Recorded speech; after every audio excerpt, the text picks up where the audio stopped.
Thank you, Jerry. And I'd also like to thank MSU Global for all the exciting things they're doing across campus and around the world. So I'm going to talk about how we might use crowdsourcing to solve problems. Now, Wikipedia says that crowdsourcing means outsourcing tasks to a distributed group of people, and it usually has an online component. Now, Wikipedia itself is a crowdsourced encyclopedia, and we all use many crowdsourced resources and rating systems like Amazon book reviews. This particular book is about the business uses of crowdsourcing, but in these few minutes, I'm going to concentrate on engaging the crowd for the public good.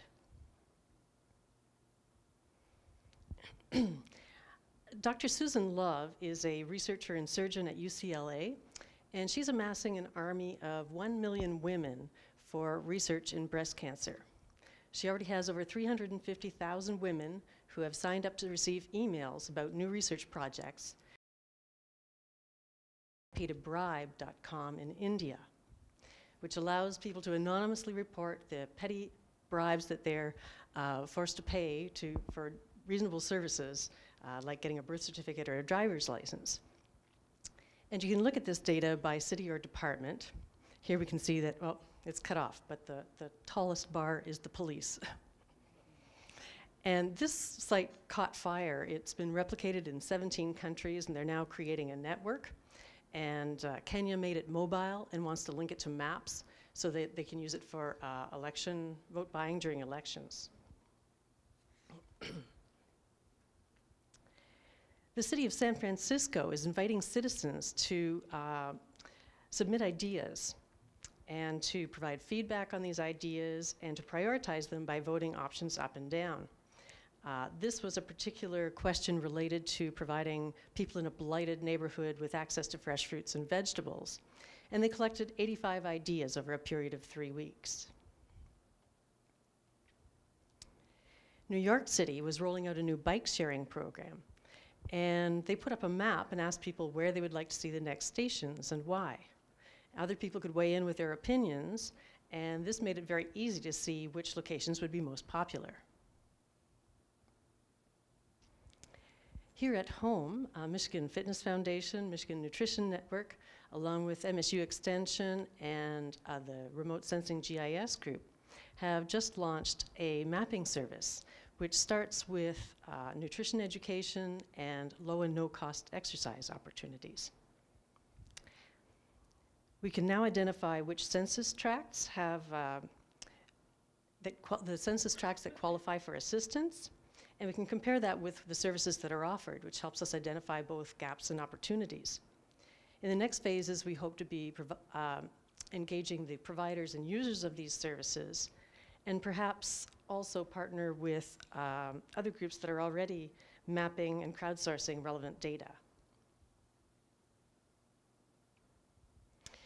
iCow was developed for small farmers in Kenya who use texting, and they can put their cows in the cloud.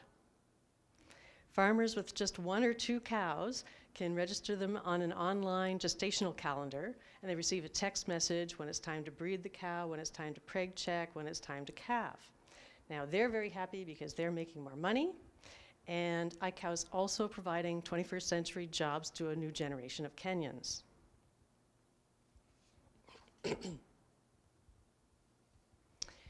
Microfinance has also moved to the web, thanks to some former World Bank staffers. You can peruse opportunities on Kiva. You could make a small loan to a fisherwoman in Asia or to a baker in Romania, and once it's paid back, you're encouraged to do it all again. But these opportunities aren't limited to developing countries. This is Raymond Liu, a farmer in Canada, and he raised $12,000 to expand his organic farm in 10 days.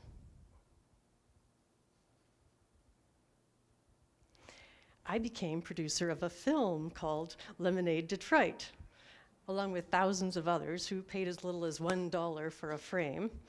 But these small amounts that are raised through crowdfunding add up, and it's expected that they will be raising $3 billion this year.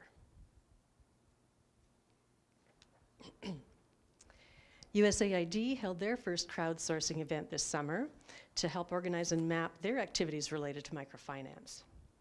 They drew on thousands of volunteers, from some from pre-existing groups and others from the general public. People participated because they wanted to help, but also because they wanted to connect with other people doing similar work. They wanted to draw on their connections in other countries, and they wanted to build their experience. The US Geologic Service is inviting people to report earthquakes on a site called Did You Feel It? Which allows them to check their data with what's happening on or in the ground.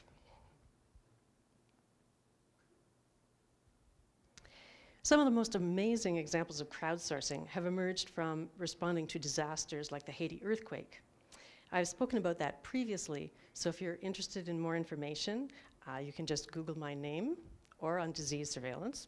Google my name and you'll find a couple short videos, or you can follow me on Twitter. And I invite all of you to think about how you might use crowdsourcing to solve problems.